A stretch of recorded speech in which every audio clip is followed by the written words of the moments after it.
amigas y amigos, gracias por acompañarnos hoy. Esta es una actividad del proyecto ECO en Uruguay, que estamos muy contentos de que todos nos hayan acompañado. Estamos trabajando incansablemente con el profesor Max Watson de Irlanda del Norte desde el día lunes. La verdad que nosotros estamos cansados y debe estar muy cansado, pero estamos tan contentos porque tenemos una fuente inagotable de inspiración, de humanismo y de sensibilidad con el profesor Max Watson, que es además la máxima autoridad en el tema de cuidados paliativos en Europa. Él nos está acompañando, dando charlas en el Hospital Británico, acá, mañana en la Academia de Medicina, y ayer de una charla maravillosa en el interior del país, en la ciudad de San José. Todo esto gracias a la asociación en el tema de cuidados paliativos entre el servicio del profesor Watson y el servicio de la doctora Gabriela Piris del Hospital Maciel y de todos sus compañeros que tienen ramas en varios lugares más del país y que son todo un ejemplo al decir del profesor Watson para todo el resto del mundo. Y como la mayoría de ustedes no sabe qué es el proyecto ECO, yo les voy a explicar en unos pocos minutos antes de darle la palabra al profesor para que dé su conferencia del día de hoy. Llamamos o decimos que el proyecto ECO es una iniciativa para democratizar la atención médica y fue creado, como ustedes ven en el primer slide, por el profesor Sanjeev Arora, a quien ven en esta foto, siempre está sonriente. Es un hombre que nació en la India, que vive hace más de 20 años en los Estados Unidos, en Albuquerque, de verdad, en el estado de New Mexico, uno de los estados más grandes y también más pobres del gran país del norte, y que estaba muy preocupado porque no podía dar abasto él en su asistencia a los pacientes con hepatitis C. Era el único gastroenterólogo en todo el estado que podía diagnosticar y tratar esta enfermedad y estaba realmente angustiado, hasta que ideó o se inspiró en realizar este método que es simple aparentemente, pero es la simpleza de las cosas o de las personas geniales. Él inventó este sistema que consiste en educar a los médicos y al personal de salud radicado en ciudades pequeñas del interior, en áreas rurales, en establecimientos penitenciarios, allí donde hubiera pacientes y donde hubiera personal de la salud. Él estaba obstinado, digamos, en educarlos y empezó a darle la educación pertinente para diagnosticar y tratar la hepatitis C y posteriormente le da un apoyo semanal por vía de la telemedicina. El proyecto ECO es, las siglas es Extension for Community Healthcare Outcomes. En realidad, entonces ustedes ven que es un proyecto dedicado a la comunidad. La misión del proyecto es expandir la capacidad de proveer mejor asistencia para enfermedades frecuentes y complejas en áreas rurales y en lugares menos privilegiados, alejados de los centros asistenciales y donde están radicados los especialistas. Los objetivos iniciales del proyecto, 11 años atrás, cuando empezó Sanjeev, eran tratar con eficiencia y seguridad a los pacientes de New Mexico, pero rápidamente se dio cuenta que esto tenía potencial y se dedicó a desarrollar un modelo para tratar enfermedades complejas en áreas rurales y también en países emergentes. Los métodos son el aprendizaje basado en casos, o sea, en los pacientes, compartir buenas prácticas en atención médica, el uso de la tecnología apropiada, que por suerte es cada vez más simple, y la existencia de una base de datos que permitiera monitorizar los resultados. Las etapas entonces iniciales eran el entrenamiento de los médicos y el equipo de salud, iniciar un comanejo entre ese equipo de salud radicado en el interior y los profesores de la Universidad de New Mexico radicados en la capital, de manera tal de crear un circuito de aprendizaje, como llamamos nosotros, un círculo virtuoso de enseñanza-aprendizaje, que permitiera que cada uno aprendiera del otro y que todos se pudieran enriquecer entre ellos. Luego se creó o se buscó la recolección de datos y el monitoreo central de los resultados. La etapa siguiente fue la evaluación de los costos y la eficiencia del programa, y una etapa muy importante que está en pleno desarrollo en este momento, que es la ampliación a nuevas patologías y a nuevas áreas geográficas. Este proyecto ECO, que al principio se hizo para hepatitis C, tuvo rápidos beneficios para los médicos radicados en el interior y en áreas periféricas, ya que provee educación médica continua y gratuita. En Estados Unidos especialmente es muy cara la educación médica continua. permite la interacción con colegas que tienen intereses similares, combinan al mismo tiempo aprendizaje y trabajo, lo cual para una profesión del área médica es fundamental, y permite a los médicos de familia, médicos generales radicados en áreas distantes, el acceso a consultas especializadas. Ustedes ven aquí cómo es un día de trabajo, lo ven en el medio del salón al doctor Sanjeev Arora, que está comunicándose por teleconferencia. Aquí ven con 7 u 8 centros, cada uno de ellos o alguno de ellos van a presentar un caso, brevemente un problema. Los profesores no ven al paciente, sino que se comunican con los centros. Cada centro que desee o que tenga un problema para plantear lo va a hacer en el tiempo limitado de 1 o 2 horas. Cada uno puede preguntar, opinar o interactuar entre ellos. Y ahí está entonces ese círculo virtuoso de enseñanza-aprendizaje, ya que todos pueden preguntar, los profesores van a aprender de cada uno de los que presentan y cada uno de los que presentan van a aprender entre sí. En realidad, acá todos son profesores y todos somos alumnos. Aquí ven, visto del otro ángulo, cómo hay allí 8 centros conectados, y en la pantalla en la otra pantalla pueden ver que de acuerdo a los problemas que ya saben que se van a plantear, se pueden hacer breves actualizaciones, pero no son grandes conferencias, no son conferencias magistrales, son actualizaciones de 10-15 minutos sobre algunos puntos que se plantean con los pacientes y que deben ser aclarados. Con esto se busca que el paciente quede en su lugar, quede donde él viva, que no se movilice de su pueblo, de su ciudad, de su área rural, que no tenga que movilizar a su familia, que no tenga que gastar dinero y que no tenga que hacer una larga espera para ver al profesional. También hay beneficios para el sistema de la salud, como una mayor calidad y seguridad, un aprendizaje rápido y una diseminación del concepto de buena práctica. Hay reducción en las variaciones en la atención, hay una reducción en las disparidades en el acceso de pacientes desprotegidos a la asistencia porque viven en áreas rurales, y además hay un buen entrenamiento del personal de la salud, y esto produce un efecto multiplicador, porque en una reunión que nosotros llamamos clínica ECO, uno le enseña a 5, 5 le enseñan a 10, 10 le enseñan a 100, y ese efecto multiplicador hace que ECO sea eficiente, rápidamente y con muy bajos costos. Otros beneficios para el sistema de la salud son la mejoría en la satisfacción del profesional, una relación costo-eficiencia positiva, menores traslados, menores costos para enfermedades más graves, y algo muy importante que lo veíamos específicamente ayer en la práctica en San José, una buena integración del sistema público y privado. ¿Cómo se seleccionan las enfermedades que pueden participar del proyecto ECO? Tienen que ser enfermedades frecuentes, con un manejo complejo, con un alto impacto en la sociedad, pero que existan tratamientos disponibles y en evolución, y que al existir estos tratamientos mejoren al ser tratadas.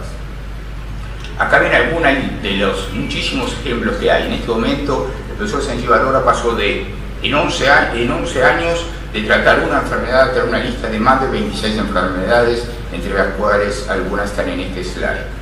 El estado actual de la situación es que ECO se ha aplicado en 33 universidades de Estados Unidos, como en Chicago, Harvard, Washington, en el sistema de veteranos, que es el sistema más amplio, y se aplica a pacientes que consultan en más de 1000 clínicas a lo largo del país. También se aplica en Irlanda del Norte, tierra de nuestro visitante, en la India, en Canadá, y orgullosamente decimos Uruguay es el primer país en América Latina en aplicar el sistema ECO. ¿Qué hacemos en Uruguay? Empezamos en el 2011 muy tímidamente a convencer a la gente de que el proyecto ECO era aplicable en Uruguay.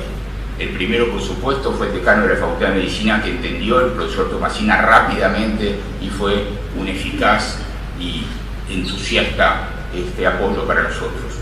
Se firmó un convenio con la Universidad de New Mexico y la Universidad de la República. Eso fue clave. A partir de ahí empezamos a recibir material en forma gratuita de la Universidad de New Mexico de gran valor para nosotros.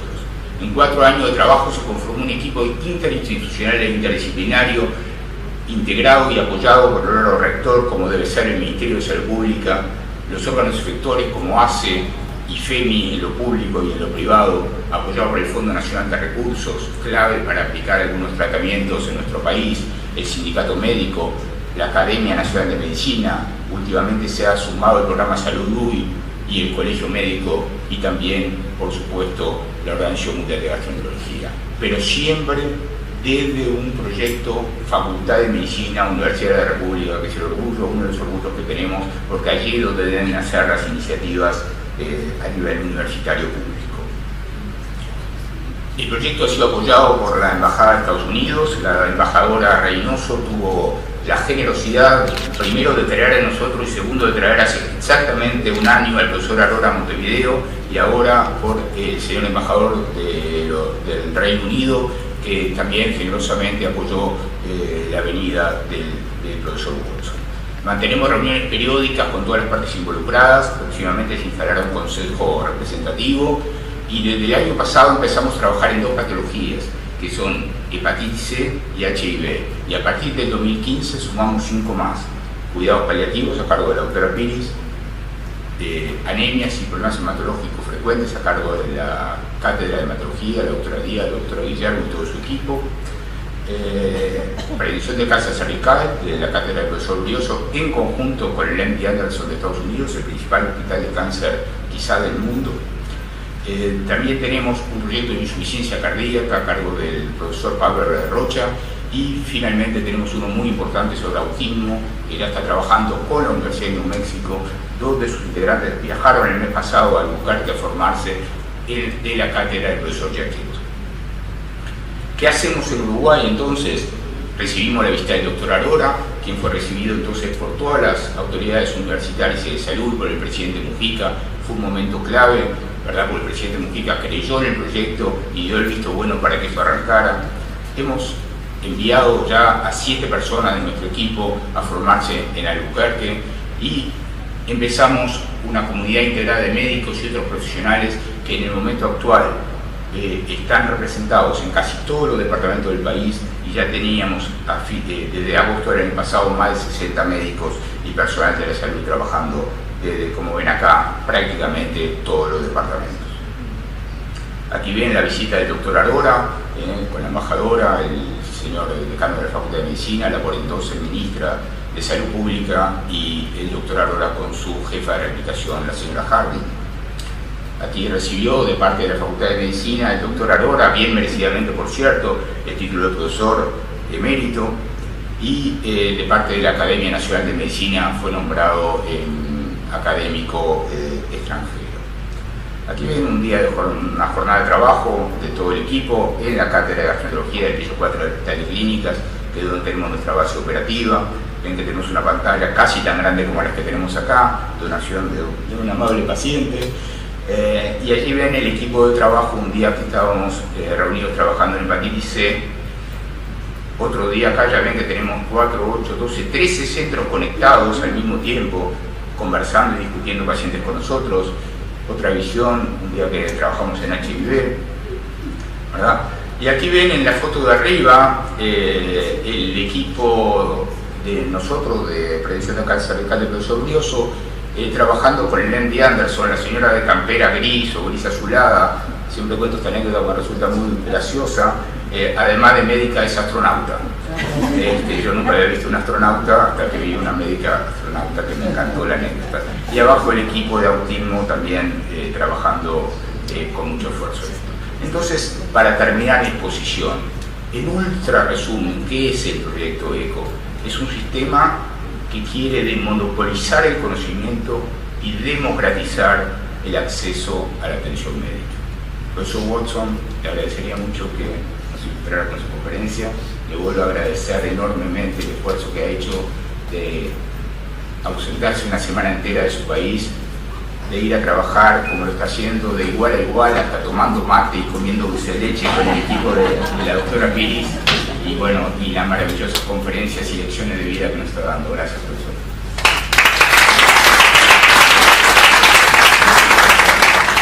Buenas tardes.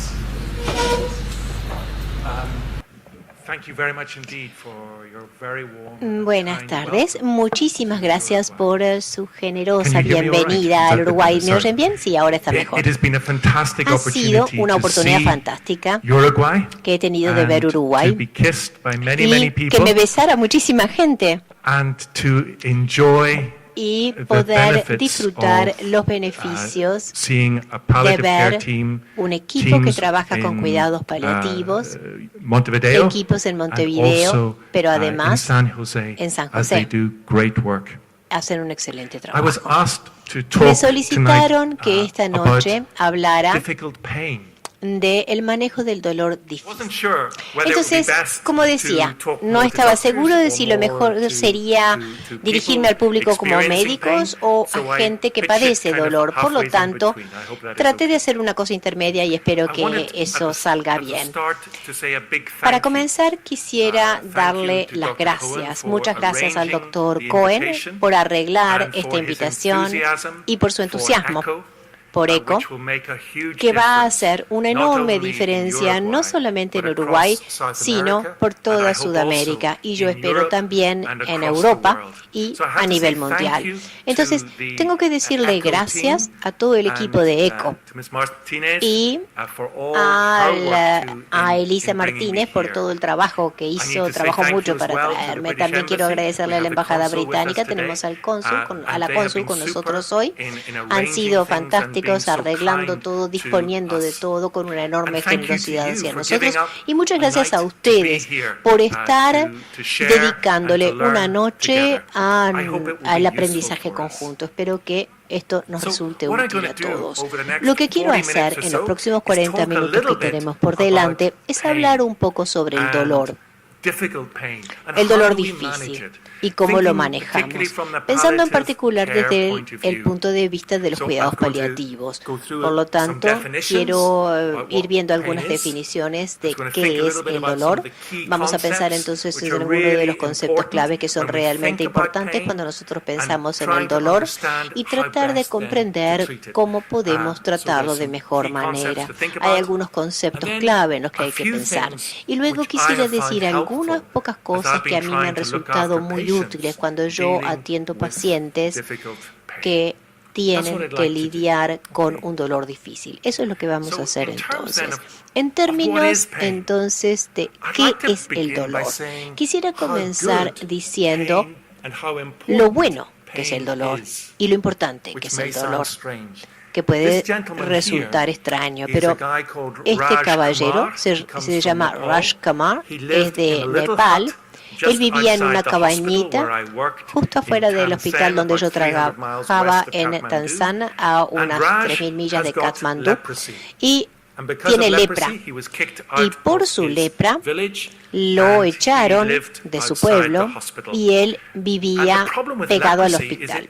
El problema que tiene la lepra es que hace que uno no sienta dolor. Como él no sentía dolor, constantemente le aparecían úlceras en los pies. Y algunas veces hacía demostraciones, haciéndose el vivo con el chico, de cómo podía poner las manos en el fuego, y eso era un desastre para su mano. El dolor fue diseñado para protegernos. Si uno no tiene acceso al dolor, va a tener muchos problemas. En el Descartes, en el siglo XVI, dijo que el dolor evolucionó como una respuesta de adaptación y de protección diseñado para alertarnos contra el dolor. Eso es lo bueno del dolor, pero no todo es bueno. El dolor puede ser descrito como una experiencia sensorial y emocional desagradable asociada con un daño tisular real o potencial. ¿Qué es lo que queremos decir con esto? Que el dolor siempre se siente no en la punta de los dedos, sino en nuestros cerebros. Y si a nuestros cerebros los distraemos con otros asuntos, entonces nuestro dolor se va a modular. Yo les puedo decir que anoche la gente que estaba mirando el partido de fútbol, sé que a Danubio lo dejaron afuera anoche. Yo sospecho que los fans de Danubio muy fervientes, la tolerancia al dolor quedó un poco más baja después de eso, porque emocionalmente no quedaron demasiado contentos, especialmente en el último minuto cuando San Pablo le metió el segundo gol. Eso constantemente, entonces, tenemos una modulación del dolor por parte de nuestra experiencia. Si estamos enfocados, concentrados en algo, no sentimos tanto el dolor. Si estamos cansados, si estamos tristes, entonces tal vez le demos más atención y lo vivamos peor el dolor. Me gusta esta definición. El dolor es lo que el paciente dice que es. El dolor es, entonces, lo que el paciente dice que es. Yo he visto a muchos médicos discutiendo con los pacientes y les dicen, no, eso no le puede doler, eso no le duele. ¿Qué sentido tiene? El dolor es lo que el paciente dice. Es como un británico que va a Buenos Aires y que habla de las Islas Falkland. Y dicen, no se preocupen con eso. La gente se preocupa, sí, porque se preocupa. Entonces, esos son temas que no se discuten. El dolor es entonces lo que el paciente dice que es. ¿Cuánta gente tiene dolor? Mucha gente con cáncer tiene dolor. Nosotros hemos estimado en el curso de una enfermedad oncológica entre un 75 y 80% de la gente va a tener dolor. Pero es importante saber que un 25% de esa gente no va a tener dolor, porque hay mucha gente que piensa que el cáncer ya de por sí siempre se asocia con dolor, pero muchas veces no lo está. Pero una de las cosas tramposas del dolor es que la gente no tiene solamente un tipo de dolor, puede tener 2, 3 tipos de dolor o 3 dolores. Entonces es realmente muy importante valorar la naturaleza del dolor y asegurarnos que los tratamientos sean específicos para los diferentes tipos de dolor que tiene la gente. El primer concepto realmente importante que yo aprendí y que a mí realmente me ayudó mucho fue comprender la diferencia entre lo que es el dolor agudo y el dolor crónico, porque los dos son completamente diferentes, muy distintos. El dolor agudo habitualmente es debido a una causa específica de que uno sabe, como un infarto al miocardio o una patada. Hay una causa bien específica. Habitualmente es de breve duración y como uno sabe qué es lo que lo provocó, normalmente uno puede conseguir un tratamiento que lo maneje bien. Pero el dolor crónico es muchísimo más difícil. Muchas veces la causa es desconocida o ya uno se olvidó con el tiempo y si persiste más de 3 meses y el tratamiento realmente se hace muy difícil porque hemos aprendido que el dolor cambia nuestra neurología. El dolor cambia nuestros cerebros. Y a medida que nuestros cerebros cambian y que son moldeados por el dolor, entonces se hace mucho más difícil romper ese ciclo del dolor. Por lo tanto, el dolor crónico es mucho más difícil de manejar. ¿Qué es el dolor agudo? Se trata de una respuesta fisiológica ante un daño tisular. Nos advierte que estamos en peligro de que haya un daño mayor, nos ayuda a prestarle atención a dónde está el dolor y tiene un verdadero valor para nosotros porque hace que no nos hagamos un mayor daño todavía. Y responde al modelo médico tradicional. Me duele, tomo un comprimido y me siento mejor. O de la misma manera cuando uno es un niño pequeño y se tropieza, se cae, empieza a llorar y uno va a la madre y la mamá le hace sana colita de rano, le da un beso, enseguida se mejora. ¿Y eso cómo funciona? Bueno, funciona. Y la vida normalmente con el dolor agudo solamente tiene una distorsión en un periodo breve. Conocemos la respuesta de la lucha o la escapada, porque el dolor tiene que estar relacionado con el sistema autónomo para poder alejarnos rápido del tigre que nos viene a comer. Ese es el dolor agudo y tiene un gran valor el dolor agudo. Y aquí es cómo funciona. Esto cómo funciona. Los nervios de la mano, por ejemplo, recogen la sensación, envían las señales a lo largo de los nervios a la médula espinal y luego suben por la médula el mensaje al cerebro donde se lo modula y el cerebro puede enviar hacia abajo señales que bajan por la médula raquídea con la señal de o bien amortiguar la señal o aumentarla. Y eso ahí es donde nuestros medicamentos funcionan, y en todos esos diferentes puntos. ¿Qué es el dolor crónico? El dolor crónico es muy diferente, dura mucho tiempo, es dolor que persiste cuando ya se debería haber detenido. Es que continúa un proceso que se debería haber detenido. Es realmente muy difícil de tratar, se asocia con las emociones de la persona y si sigue un tiempo suficiente, podemos decir que el dolor se convierte en una enfermedad de por sí, que el dolor mismo se transforma en la enfermedad. Cuanto más tiempo se mantengan esos síntomas, esta es una persona que siente dolor y eso va a incidir en todos los aspectos de su vida, lo que comen, cómo se relacionan, su peso, va a afectar todo lo que esa gente disfruta. Se ha convertido en una patología. No tiene ningún valor biológico y lo preocupante es que cuando yo los miro a todos ustedes, yo puedo ver que nadie en este salón que tenga un dolor agudo, no hay nadie que esté así, haciendo así, obviamente con un dolor terrible en este momento, pero sí puede haber mucha gente en este salón que tenga un dolor crónico y ninguno de nosotros tendríamos por qué darnos cuenta. Porque el dolor crónico es algo que se vivencia aisladamente, solos. No tenemos esa reacción, esa expresión autonómica del dolor de la corrida o la lucha. O la gente dice, bueno, es todo psicológico.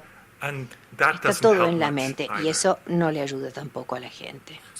Entonces, el dolor crónico afecta todos los aspectos de nuestra vida. Afecta la calidad de nuestra vida, nuestra capacidad de realizar las actividades de la vida cotidiana. Tiene consecuencias sociales, afecta nuestras relaciones con nuestra pareja. Tiene también efectos psicológicos. Produce depresión, reduce nuestra autoestima, reduce nuestra capacidad de ganarnos la vida. Entonces, el dolor crónico es una enfermedad muy importante. Cuando estudié medicina en Edimburgo, nos dicen que el dolor, que el sistema nervioso, una vez que se instala, ya no cambia, pero lo que sabemos es que ahora es que se pueden crear nuevos nervios, se pueden desarrollar nuevas vías nerviosas de transmisión y sabemos que el dolor crea estos circuitos dentro del sistema encefálico y como yo decía, el dolor se puede convertir de por sí en una patología. Esto es una cita de un paciente que sufrió dolor crónico muchos años y dice, el dolor no desaparece. Uno simplemente le tiene que hacer un espacio. Uno le hace un espacio. Y lo podríamos describir así, como que el tener un dolor crónico mucho tiempo es como despertarse una mañana, caminar al jardín y de pronto uno se cae en un gran pozo. Uno sale del pozo, la mañana siguiente se levanta, va a tomar el desayuno y se vuelve a caer en el pozo. Pero gradualmente, con el tiempo, uno comienza a ver dónde está ese pozo en el que se caía y uno aprende a caminar para evitarlo, a darle la vuelta para evitarlo. Entonces, no es que el dolor desaparezca, uno aprende a convivir con él. Entonces, el otro concepto grande, hay dos clasificaciones principales del dolor, el dolor nervioso y lo que nosotros llamamos el dolor nociceptivo o del cuerpo común y corriente. ¿Qué es lo que quiere decir? El dolor nociceptivo son los dolores como los dolores mecánicos, provocados por el deporte, una artritis. El dolor neuropático es un dolor asociado con un daño al nervio. Veamos. Tenemos entonces estas dos clasificaciones.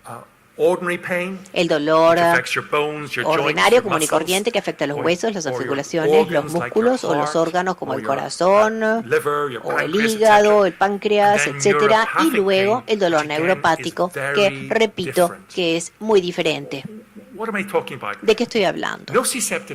El dolor nociceptivo es dolor que es transmitido por un sistema nervioso sano. El cableado está intacto, funciona bien. Y un sistema nervioso intacto responde realmente bien ante la morfina. Da muy buenos resultados para controlar el dolor y es por eso que el dolor de un infarto responde habitualmente realmente muy bien a las drogas del tipo de la morfina.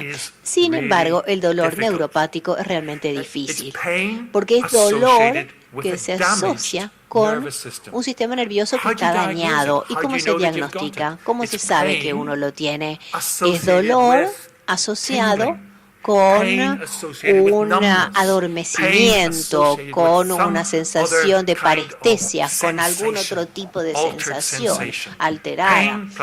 El dolor más sensaciones alteradas es neuropático y es provocado por un sistema nervioso que está dañado. ¿Y por qué es importante eso? Bueno, es importante porque un sistema nervioso dañado no responde tan bien ante los analgésicos tradicionales. La morfina puede ayudar un poco, pero es muy probable que los efectos colaterales de la morfina sean más importantes antes de que se pueda vencer el dolor. O sea que hay que agregarle otros medicamentos como antidepresivo, por ejemplo, que tratan de amortiguar esas señales que atraviesan la médula espinal, o antiepilépticos, la transmisión de los impulsos. Son tres tipos distintos de dolor neuropático. Central, dentro del cerebro, o sea que hay gente que ha tenido un accidente cerebrovascular, tiene un dolor nervioso muy importante porque parte de su cerebro ha sido dañado. También se puede tener dolor nervioso periférico. Sabemos de gente con diabetes, por ejemplo, donde la circulación está dañada en los nervios pequeños y tienen sensaciones urentes o de hormigueo, o la gente a la que se le hizo cirugía. Tal vez se le haya amputado un brazo, pero sigue sintiendo el dolor en los dedos, aunque los dedos ya no estén. Es el dolor fantasma del que hablamos. Y el último tipo de dolor es el dolor simpático. Los nervios que vienen del sistema nervioso simpático, que va junto con los vasos sanguíneos. Algunas veces podemos tener un dolor nervioso que realmente es muy difícil, que sigue la distribución de los vasos sanguíneos. Bueno, entonces, esta es la imagen de los nervios y la interacción que se da entre la sinapsis nerviosa y los impulsos, todo lo que ocurre a nivel celular.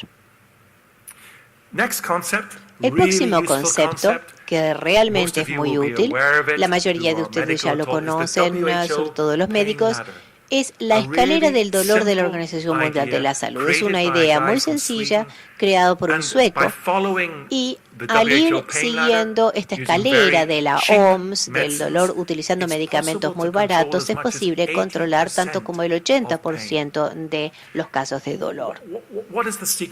¿Cuál es el secreto? El secreto es iniciar metódicamente y utilizando los medicamentos de una manera sistemática y no simplemente decir, a ver, tengo dolor, a ver, tome tramadol o oxicodona. No, hay que ir empezando gradualmente. Primero, por ejemplo, con paracetamol. Si el paracetamol funciona, no funciona. Si no funciona, le agregamos medicamentos de segunda línea. Si no funciona, si no funciona, le agregan otros medicamentos y se va gradualmente aumentando, y hasta que tengamos una combinación de medicamentos que están funcionando bien para manejar el dolor de los pacientes de la mejor manera posible. Pero lo importante que hay que recordar cada vez que nosotros recetamos analgésicos es el dolor que aparece súbitamente. Les quiero contar un poco mi experiencia. Yo volví de Nepal y unos meses después de volver de Nepal presenté una apendicitis.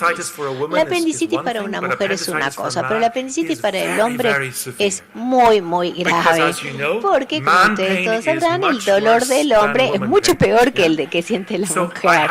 Entonces, me sacaron el apéndice y el cirujano escribió en la sala de operaciones, puso morfina, 10 miligramos cada 4 horas a demanda y me mandaron a sala. 10 minutos después de volver a la sala, empecé a sentir un dolorimiento. A los 11 minutos llamé a la enfermera, le dije, enfermera, me duele. ¿Y qué me dijo? Dijo, a usted le indicaron, a usted tiene que esperar 3 horas y 49 minutos. 3 horas y 49 minutos de dolor en un hombre. Nunca se olviden de recetar por el dolor que aparece súbitamente. Si el hombre tiene dolor, tiene que tener algo que pueda tomar. ¿Y cuánto se da? Uno da el equivalente de una dosis de 4 horas. Entonces, si la dosis total de las 24 horas es 36 miligramos, entonces uno divide eso entre 6, porque 6, bueno, a ver, 24 dividido 4, 6. O sea que daría una dosis de 6 miligramos. Sean generosos, enfermeros y médicos. Cuiden a sus hombres y a las mujeres.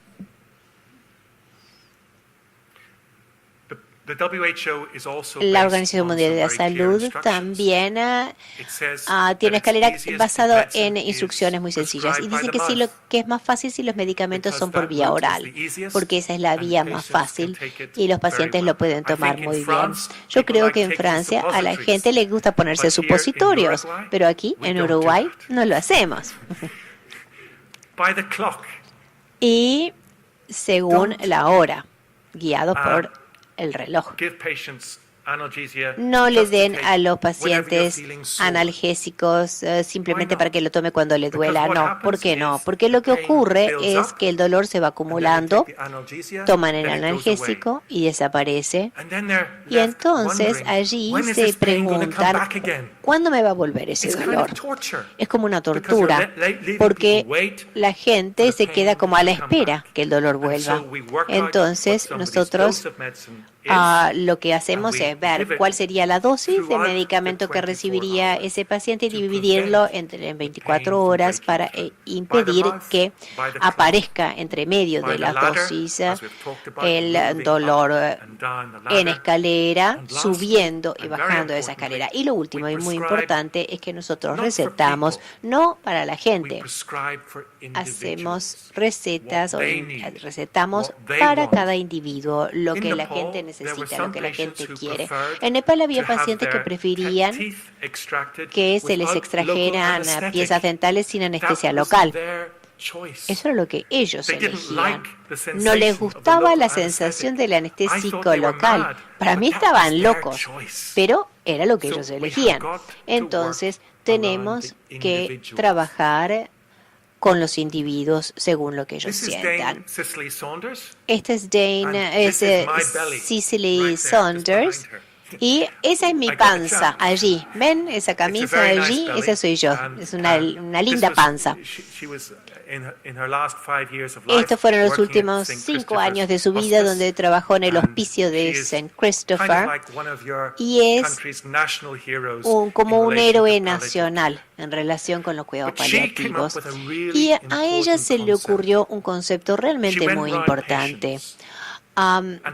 Ella iba a ver pacientes con cáncer y en la década de los 60 los pacientes con cáncer era como que la gente no les daba bolilla. Cuando ella hablaba con ellos, ella veía que ellos estaban deprimidos, que se sentían abandonados, que muchas veces tenían mucho dolor porque se los ignoraba o los médicos o enfermeros simplemente los pasaban por alto. Y ella se dio cuenta que el dolor de los pacientes no era simplemente un dolor físico, sino que era emocional.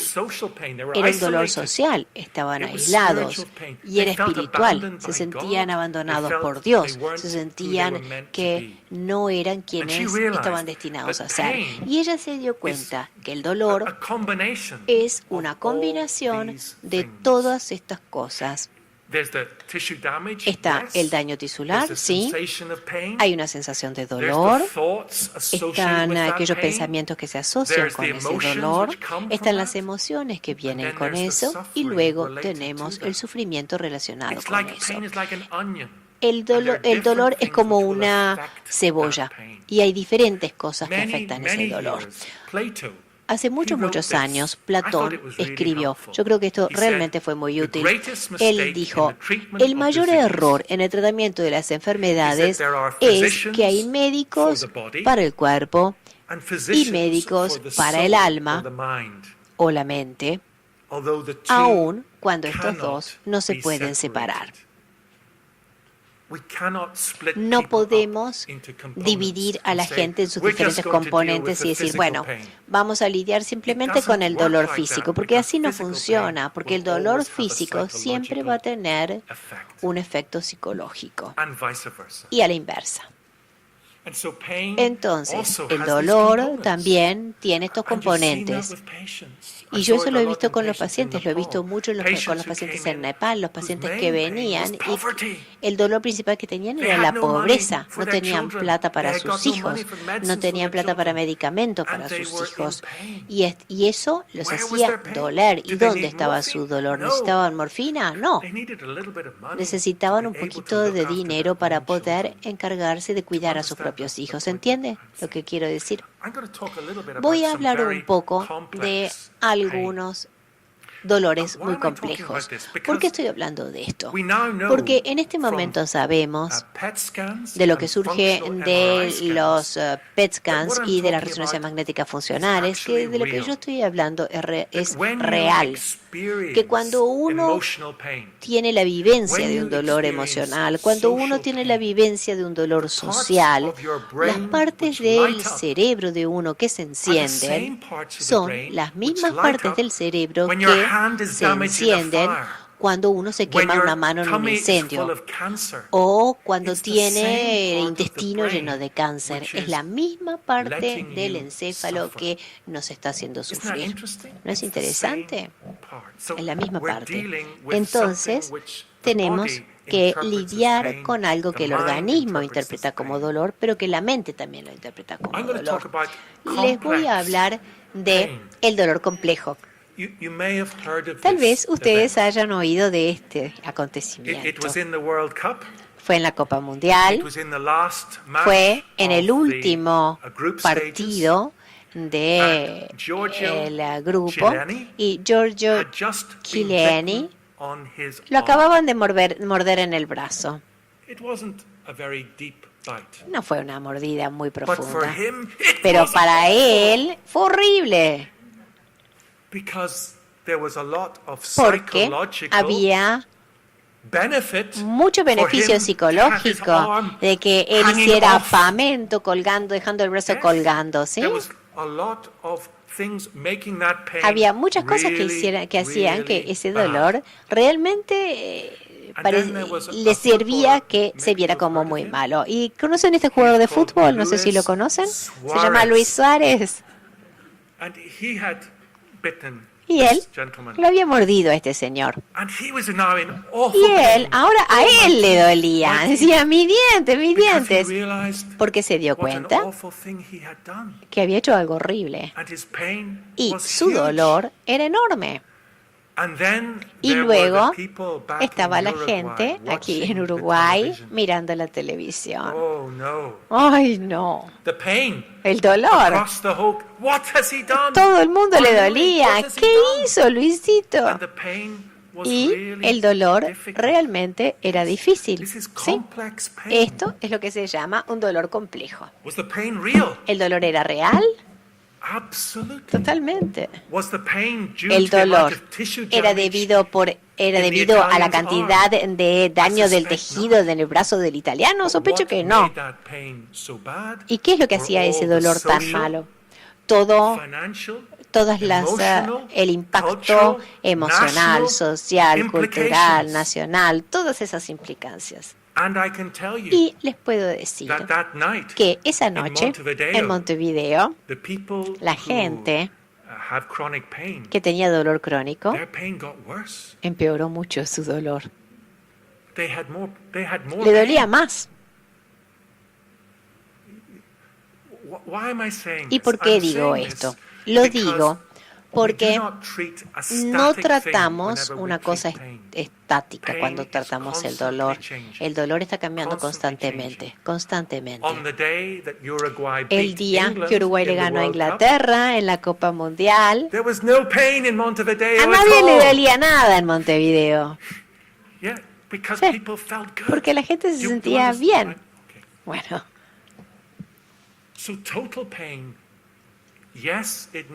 Entonces, el dolor total sí necesita buenos medicamentos, sí necesita tratar los nervios, pero también necesita comprensión de todo el trasfondo que lleva a ese dolor. Bueno, entonces pasemos simplemente a 5 cosas que se conectan con lo que yo realmente pienso que ayuda mucho en el manejo del dolor. Lo primero, que es muy importante, es la valoración. Asegúrense que cuando ustedes valoren a un paciente con dolor, lo hacen lo mejor posible. Y lleva un poquito de tiempo. Y ustedes tienen que escuchar. Cuando yo era un médico joven, yo sabía tratar el dolor. La enfermera decía, doctor, el paciente 3 de la cama 3 le duele. No hay problema. 2 paracetamoles cada 4 horas y lo escriben. No hay ningún problema. El dolor está tratado. Pero yo no estaba tratando el dolor. No estaba tratando a la gente. Estaba solamente tratando el dolor, pero no estaba siendo eficaz. Entonces tenemos que valorar. Y tenemos que valorar el dolor bien. Hay gente que dice que describir el dolor solo en términos de su intensidad, si duele mucho, si duele poco, es como describir a la música solo en términos de el volumen.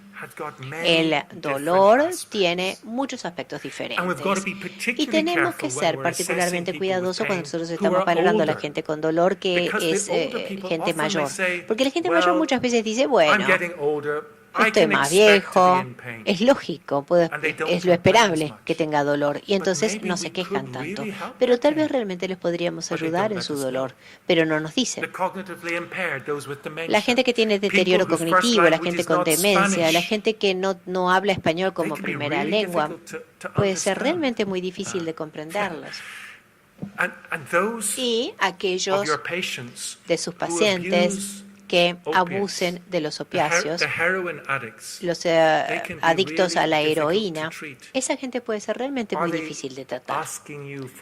Les piden medicamentos contra el dolor porque quieren una nueva dosis y no la quieren pagar o porque realmente están con mucho dolor. Se hace muy difícil y los pacientes al final de su vida también pueden ser muy difíciles de valorar. Quisiera mencionar que el fútbol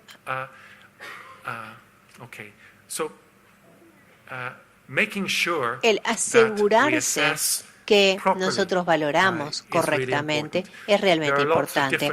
Hay muchos esquemas diferentes para valorarlo y es importante que si uno es un enfermero o un médico que utilice ese esquema. Uno tiene que saber cuándo empezó el dolor, a dónde se irradia, qué es lo que lo mejora, qué es lo que lo empeora. 2 comprimidos ayudan, no ayudan, le ayuda si lo toma con alimentos. Ese tipo de preguntas como de médico, pero preguntadas de una manera clara y metódica para poder comprender claramente cómo es el dolor. Y una vez que uno ha terminado de comprender ese dolor, uno tiene que preguntar sobre el próximo dolor, porque muchas veces habrá un segundo dolor. el promedio de cantidad de dolores que tiene la gente con cáncer son 3 tipos diferentes de dolor y hay que desmenuzarlos para poderlos tratar de la mejor manera posible. Lo próximo importante que me parece que ayuda mucho si ustedes atienden gente con dolor es establecer expectativas. ¿Qué es lo que quiero decir aquí? Esto es un aviso para una publicación y dice: viva sin dolor. Si uno fija las expectativas para el paciente que uno se va a liberar de todo su dolor, uno va a fracasar como médico. Entonces, con mis pacientes, yo normalmente diría, a ver, su dolor es realmente difícil. Lo que yo espero que podamos hacer es reducir su dolor, tal vez en un 50%. Eso es lo que yo esperaría. Y luego, si uno lo puede bajar 60-70%, ¿no es uno un médico fantástico? Pero usted fija expectativas realistas, porque es una falsa expectativa esperar que nosotros podremos sacar todo el dolor y nos disponemos a fracasar si hacemos eso. Es una falsa expectativa. Número 3. Cuando yo empecé a trabajar en cuidados paliativos, nos dijeron que la morfina siempre era segura en los pacientes de cuidados paliativos porque el dolor absorbía la morfina, no habría efectos colaterales. Era simplemente un tema de asegurarse que el paciente recibiera suficiente medicamento como para poder controlar su dolor. Pero ahora sabemos que hay problemas, en particular cuando los médicos que hacen cuidados paliativos atienden pacientes que tienen dolor crónico. Los médicos de cuidado paliativo son tóxicos para los pacientes con dolor crónico porque nosotros le damos demasiado medicamento y producimos problemas de esa manera. Tenemos que ser realmente cuidadosos con el tratamiento del dolor crónico en pacientes que se están acercando al final de su vida. Es realmente importante que nosotros recetemos de acuerdo a sus necesidades absolutas. Pero los efectos a largo plazo de la morfina son enormes. Nosotros sabemos que dañan el sistema inmunitario, que han provocado más muertes en Estados Unidos que las drogas ilegales porque se han utilizado en el ámbito de los cuidados. Y lo horrible es que solo un 30% de los pacientes que tienen dolor crónico, de hecho, reciben algún beneficio por ello. Y un 20% de la gente a la que se le indica morfina por dolor crónico va a desarrollar problemas de adicción. Tengo que ser muy cuidadoso aquí, realmente claro. No estoy hablando de pacientes de cuidados paliativos en las últimas semanas o meses de vida. Estoy hablando de los pacientes que tienen un dolor de largo plazo y a los que se les da morfina indiscriminadamente. Número 4. La importancia de asegurarse que cuando recetamos por dolor, lo hacemos de una manera particular. Este es mi nuevo gurú, Atul Gawande. Es un cirujano de endocrinología de Harvard y que escribe realmente muy bien de la atención al paciente con dolor y al final de la vida. Y lo importante que es asegurarse que la gente sepa o que pueda expresar cuál es su opinión realmente. La gente necesita una estrategia específica para el manejo del dolor.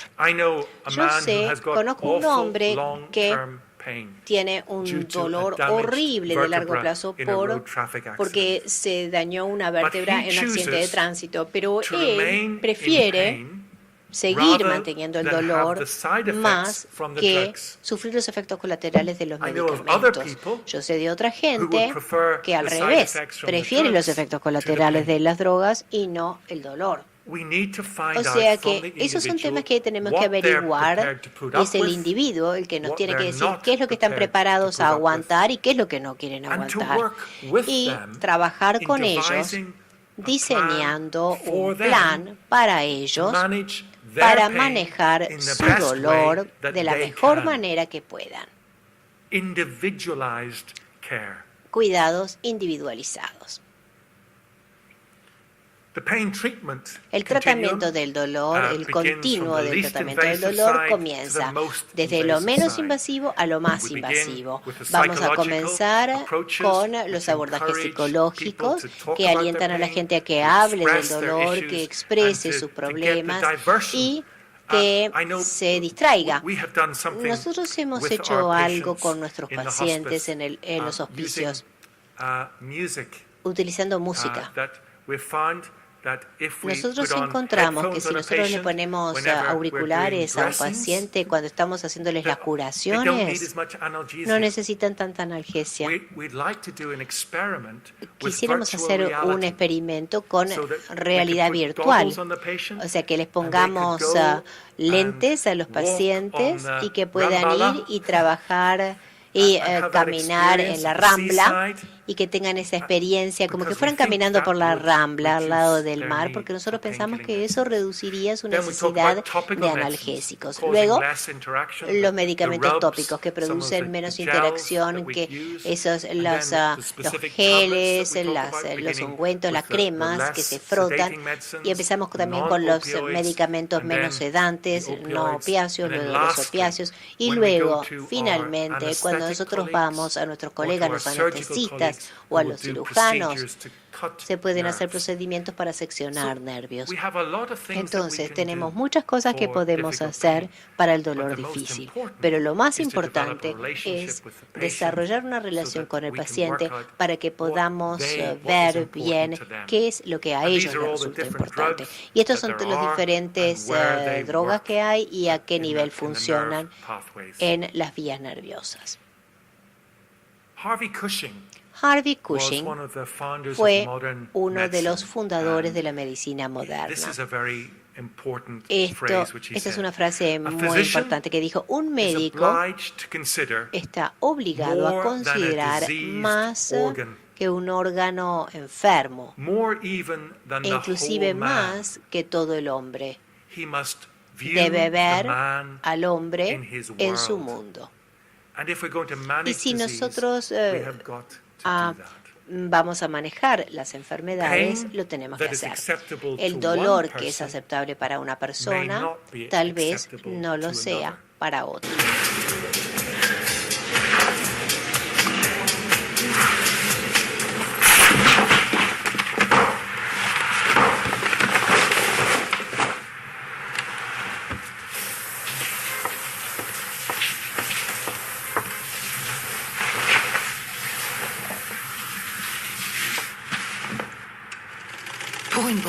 Il est essentiel de comprendre les différences de point de vue. Es esencial entender las diferencias del punto de vista. O sea, lo que es aceptable para uno no es aceptable para el otro. Entonces, nuestro papel, entonces, para un dolor difícil no es simplemente combatirlo.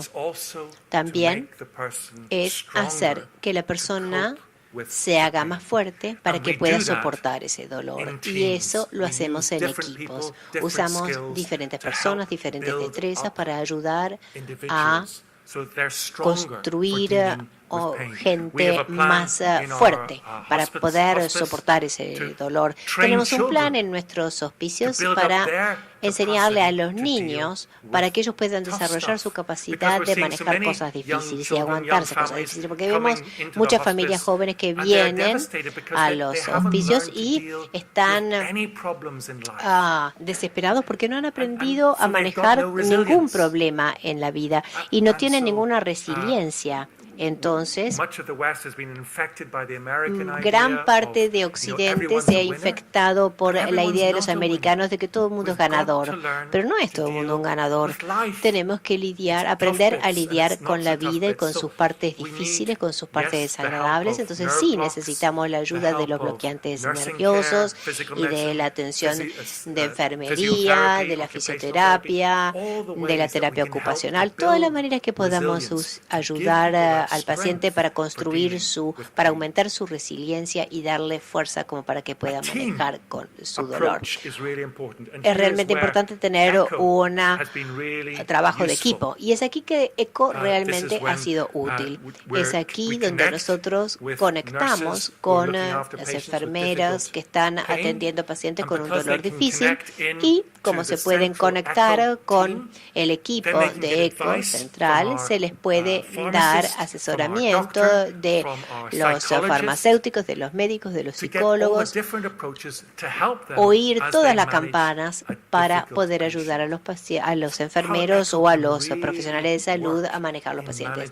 ¿Cómo puede trabajar ECHO realmente para manejar el dolor difícil? Trabajando juntos. Es una gran manera de salir adelante. Porque se necesita un equipo para manejar el dolor. Se necesita un equipo para realmente poder manejar el dolor. Ningún individuo aisladamente lo puede hacer. Tenemos que trabajar juntos. Entonces, ustedes tienen esto. Esto demuestra qué es lo que estamos haciendo. Estamos construyendo resiliencia. Un ejemplo de resiliencia. Y tenemos que esperar que nuestros pacientes puedan tener resiliencia. Algunas veces estamos tan orgullosos de nuestras capacidades como médicos que podemos desempoderar a los pacientes porque no confiamos en que ellos sepan cuidarse a sí mismos simplemente con un poquito de ayuda y de apoyo. Tenemos que creer. Sí, puedes lidiar con esto. Sí, este dolor debe ser horrible. Estoy de acuerdo, pero yo creo que tú lo podés manejar si te ayudamos un poco. Más que decir, me tiene que volver a ver dentro de 2 semanas, siempre cada 2 semanas, porque uno así construye dependencia. Tenemos que hacer que el paciente tome el control, las riendas de su vida. Entonces, eso es lo que hemos hecho esta noche. Hemos visto algunas definiciones, algunos conceptos clave y algunas ideas sobre el manejo del dolor difícil. Quisiera dejarlos ahora con un último mensaje. Si ustedes se ven involucrados o si ustedes trabajan ayudando a alguien con dolor, o si tal vez ustedes mismos tengan dolor, lo que yo les invitaría a que hagan es que siempre piensen en las implicaciones que tiene su tratamiento. Asegúrense que su tratamiento ayuda a su dolor y que no hace que su dolor de última empeore.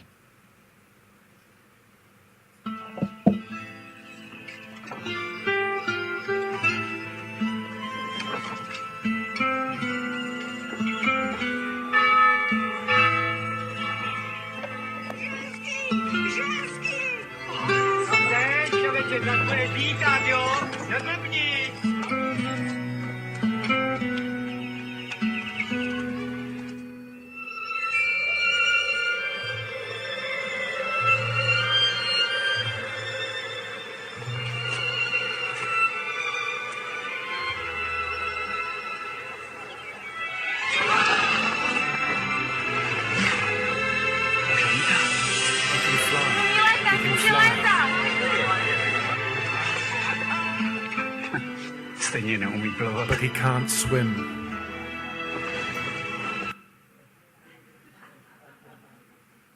You understand the point. Thank you very much indeed. Thank you.